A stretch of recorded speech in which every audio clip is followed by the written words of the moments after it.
I had the keys to a 2002 911 Turbo with Tiptronic S, and I have a 1 mile to drive and see what I think of it. So the 996 Turbo was the first water-cooled turbo Porsche came out with. This was a car that actually became a Four Seasons car. It was the first time you could drive a turbo all year round, whether you lived in a snowy area or a nice area. It was a car that was usable, had plenty of space. So gone was a time when turbos were just used on weekends and nice days. This is actually a very functional car. And one of the first things you'll see about it that stands out from the regular 996 was these gigantic air scoops that came in. That wasn't found on the regular non-turbos. The engine, while you couldn't see as much as the air-cooled, there was still plenty to see. And you could tell the turbos with these plenums, different from the 996. But as you can see, it's pretty crowded in there. Porsche was working very hard to fit the intercoolers in there, fit the turbos in there, and make it as efficient as possible. In the back, all the turbos had these hydraulic wings that would pop up at certain speeds for better stability. In the front, plenty of room for luggage, a CD changer, extra quart of oil. It was all there. Battery located right in the middle, just where it should be. The brakes, of course, were massive. They were Porsche. They would stop like the hands of God. It had, I believe, 11-inch wheels in the rear, 8-inch in the front. It was everything you would think of a flagship car. So let's take it for a drive and see what we think of it.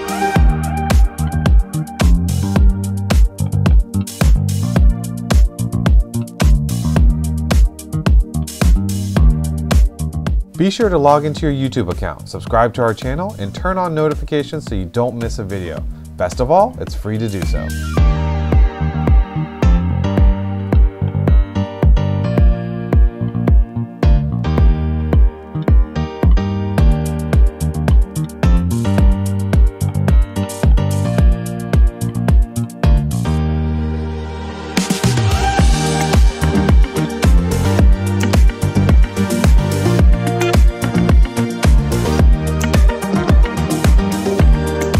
So when you get inside of a 911 Turbo of the 996 generation, it feels very much like a normal non-turbo 996. This does have the leather dash on top, which is a very nice touch, a little bit of luxury.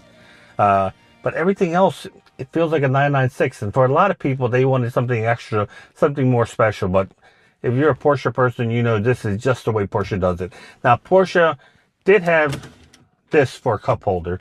I don't have a lot of faith in them, but if you so desire, they have this available.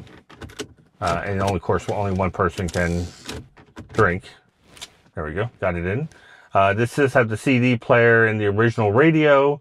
It had the ability to lift the rear wing up and down manually if you wanted to, or just let it do it by speed. This is a very original car. Has 108,000 miles on it. So it's not been babied as far as a garage queen, but it's in very good shape. So let's take it out for a ride and see what we think. It does have a sunroof, which most turbos did. I think you had to go with the GT2. You'll probably get ones without the sunroof. Has a Bose audio system, which I don't believe they had any other options.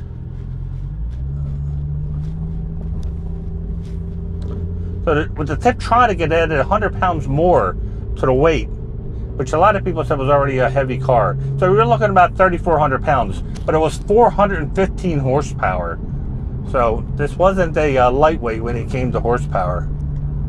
You know, compared to a 964 or an early air-cooled car, yeah, you can definitely feel the weight. It doesn't really distract from the driving because this is a longer wheelbase car. It's actually wider than the old air-cooled cars. So as far as confidence, it gives you a lot more. And of course, it's all-wheel drive. So it's great, like I said before, in all kinds of weather. That's what made these cars so popular. For a long time, they were bargain basement. They were like the secret secret that everyone knew about, but no one was jumping on as far as a used car purchase. So this was a Metzger engine. This wasn't a 996 engine. This was basically almost like an air-cooled design, but water-cooled. So and it's very livable, even at lower speeds. But when you get on it, You know, the boost is there. It's not like the 930 single turbo boost where you have to wait and it throws your head in the back. This is more of a modern type of turbo. And even the all-wheel drive is very subtle. I can tell you what, you get to the point where we're supposed to turn around pretty quick. It is definitely a lot of fun, and I can see yourself getting in trouble really quick driving a car this powerful. I mean, this is instant boost. If I had hair, it'd probably be flowing back right now. All right, let's see if we can turn around here. This is Good People's driveway here. All right. Turn this around. Of course, Porsche had been putting power steering in since the 964, but it's definitely not over boosted power steering either. It is plenty of feel of the road. Yeah, this is a lot of fun. I could definitely see myself daily driving this. And as you can see, I have not shifted by the paddles at all. This has so much torque that I don't, I don't need to do it manually. The shifting, it's shifting just fine. And this is not PDK, it's Tiptronic. But it's Tiptronic S, which is a little bit smarter version when it came to the software for the shift points. It had no complaints about the Tiptronic. I know a lot of people tend to poo-poo it because of it being a automatic, but hey, it's a very reliable transmission.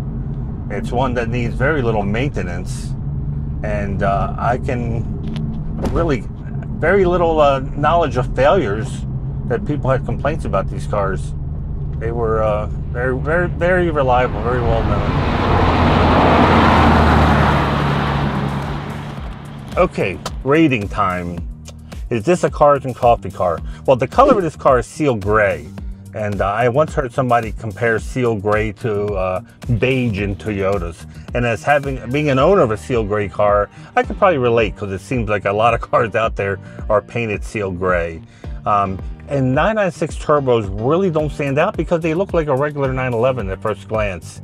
And maybe that's why they were kept such a secret for the longest time in the used car market. So is it a Cars and Coffee? Sure, it's a Porsche. Why shouldn't it be? But for Cars and Coffee, I'd probably give it like a 4, maybe let's say a 4.5. For daily driving, this is an easy daily driver. I would give it 5 days a week, or at least a 8.5 if we're doing numbers on daily driving, because it has air conditioning that blows cold, heat, plenty of space. It can be docile or it can be a beast.